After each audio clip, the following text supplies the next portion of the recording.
The United States Treasury Department has taken India off of its currency manipulators list. What does this mean?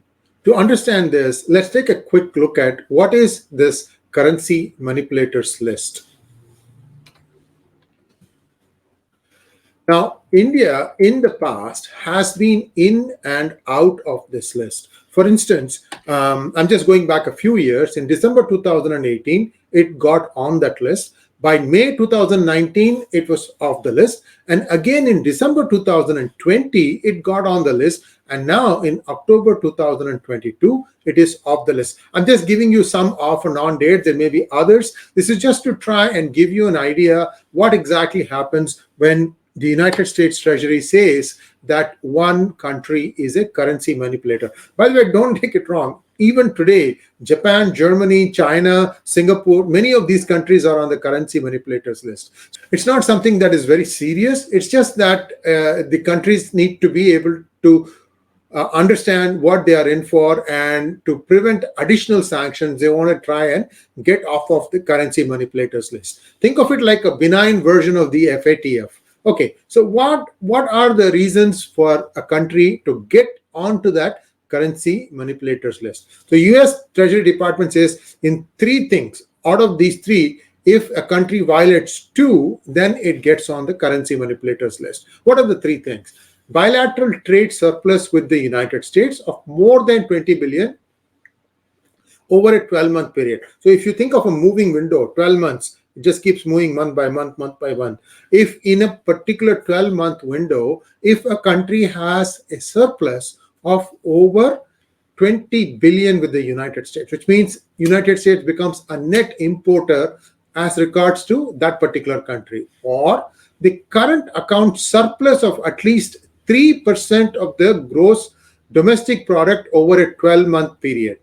Current account surplus. So you have current account deficit, you have a current account surplus. So if you have more money, then that comes into current account surplus. So if you have more than 3% of the GDP, then you, and again, they measure it over a 12-month period, then also you could be on that list. But again, remember, two of the three conditions have to be satisfied. The third one is if you did net purchases of foreign currency of 2% of GDP over a 12-month period. See, it happens when a country keeps its exchange rate artificially low so that its exporters can cheaply make products. For instance, if India forces a devaluation, today, let's say instead of 83, it says that I'm going to keep it at 85 or 90, because then what happens is the exporters have slightly better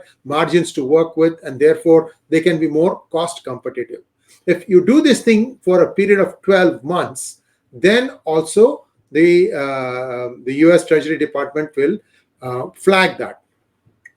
And this is usually where India gets into trouble, because what happens is, and I can't understand why this is, India's exporters always say that we need to be cheaper than our competitors, and the only way we can do that is by having the currency devalued. Why can't they make their processes more efficient so they can be able to sell at a slightly lower price and still maintain their profit margins? I don't know why. Nobody seems to ask this question, especially if you think of software industry, that is the what we call as the net software services industry. It is today, I believe, around $400 billion India is having.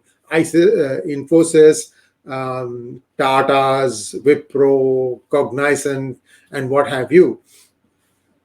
If you notice that they have a very high headcount on the bench, why can't they manage that better? Don't they know when they need to have more people and when they have to have less people? But somehow they never seem to get the right amount of people on the bench. There are people who will go for months on the bench. What are they going to do during that time? I have no idea. They are supposed to be understanding new technologies, but how do you know which new technology you'll be asked to cover when somebody comes asking for resources? Anyway, that's a question best answered by somebody who is in that field. So these are the reasons why India gets on that list, and it's good that it has now gotten off of it. However, it's again something that can quickly come back on. So India needs to be on the watch. My 2 cents, and I've argued this back and forth many times, is for India to peg over a 5-year period that this is going to be its exchange rate, and make sure that the exporters, the people who get it, the foreign exchange, can actually meet that thing. And they also will have better visibility of what is the cost of their imports.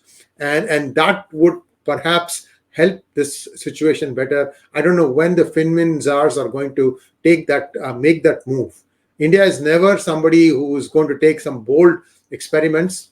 We'll see. Thanks for watching. Please like, share, and subscribe to our channel. And don't forget to click on the bell button for notifications. Namaskar.